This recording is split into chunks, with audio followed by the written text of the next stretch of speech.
Hello guys, good morning. Tayo ay magagawa ng kape ngayong umaga dahil tayo magluluto ng kalderetang manok. Kasi bukas dadalhin ko sa anak ko yung aking lulutuing kalderetang manok. At ako'y pupunta sa aking binata bukas sa Amsterdam.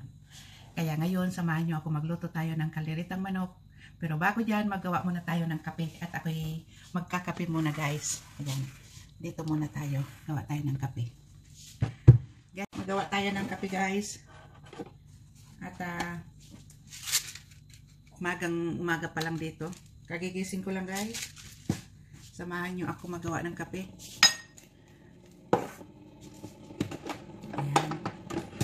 Kakape tayo sa umaga.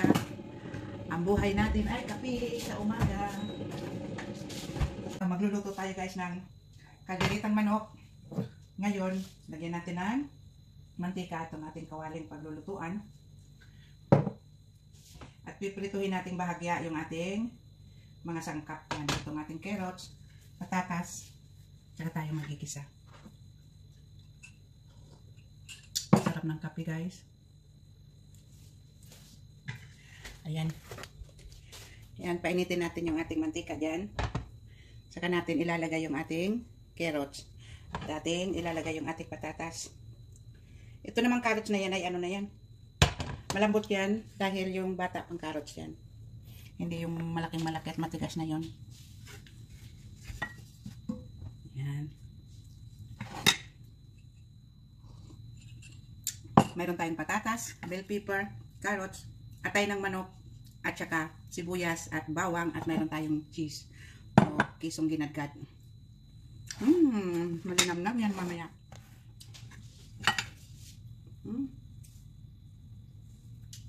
Bukas ako'y mamamasyal, birthday ng aking binata. At ako'y pupunta doon.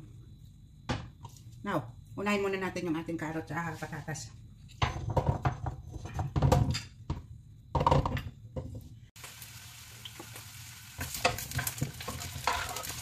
Pa-brownin natin ito ng kaunti.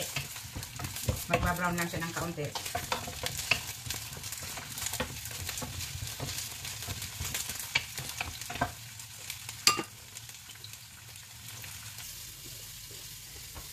Ayan, nag-brown na. Tanggalin na natin.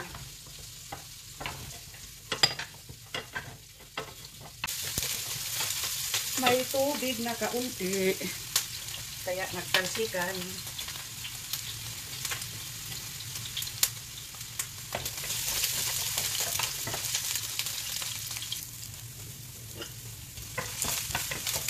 Ayan, nag-brown na din ito ng kaunti. Tanggalin na natin. Tapos mailagay na natin yung ating bell pepper.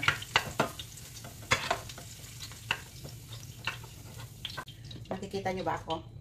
Ngayon maglalagay tayo ng bell pepper kaunti lang para magsama lang yung aroma niya. Kasi may amoy-amoy din siya ng bell pepper.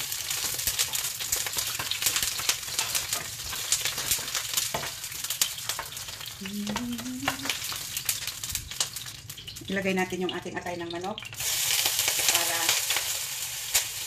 maglasa dyan mamaya. Hindi na natin kailangan ng pampalapot sa kanya. Ito na. Ayan. Wow.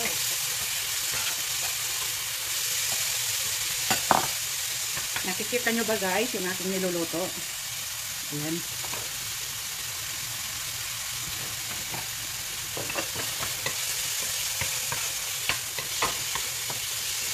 Masarap pag may atay ng manok. Malinamnam.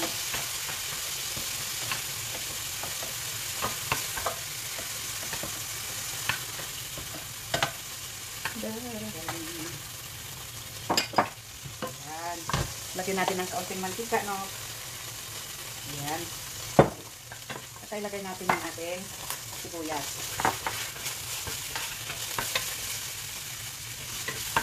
Ilagay natin yung ating sibuyas. At linis-linisin natin ang ating kawali. Ngayon, isunod natin yung ating bawang. Mabango guys. Napakabango. Ayan. Ngayon, isusunod natin yung ating manok. Pero kailangan kakamayin sa ata-ata.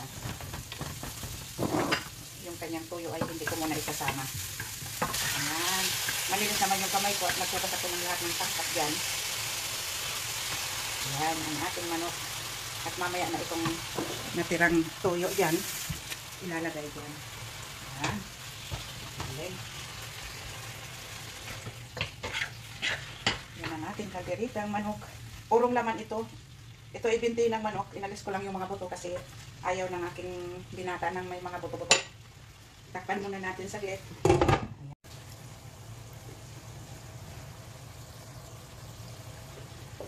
Ito guys, nailagay ko na yung aking patatas at saka carrots. Ngayon, lagyan natin ng tomato sauce. Nagagaya ko na yung salita namin dito. Ayan, tomato sauce ito guys, nalinagay ko.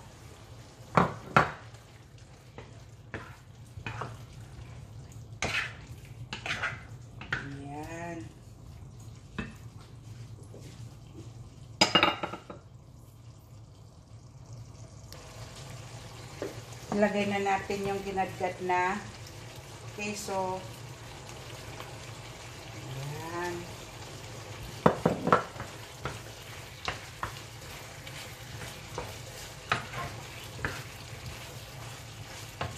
Ilagay natin yung atay ng manok.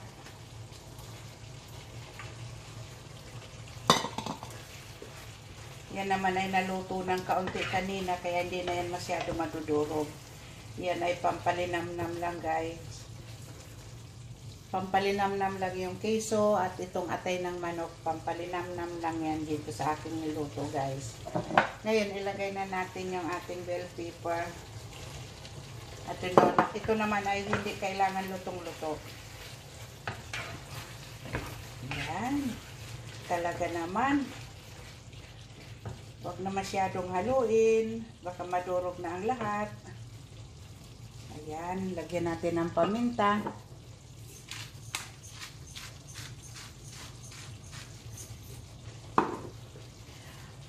At lagyan natin ng pangpalasang asin.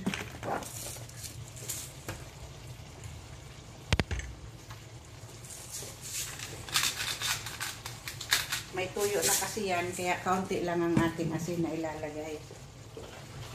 Wow! Masarap!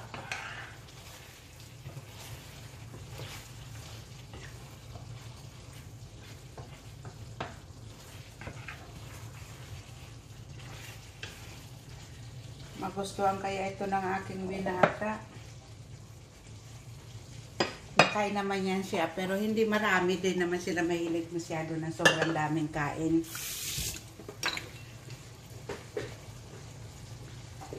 Ako lang ang mahilig, madaming kakainin.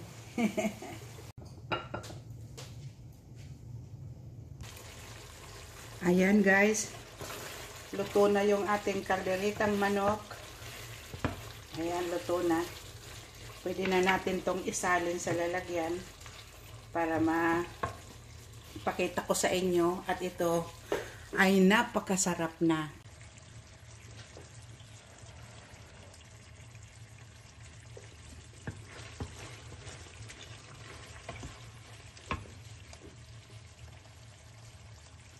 Tikman natin guys.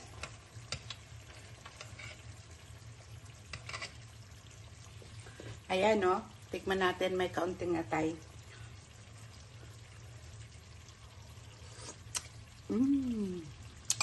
Wow, masarap. Tapos na guys, maraming salamat sa panood ninyo.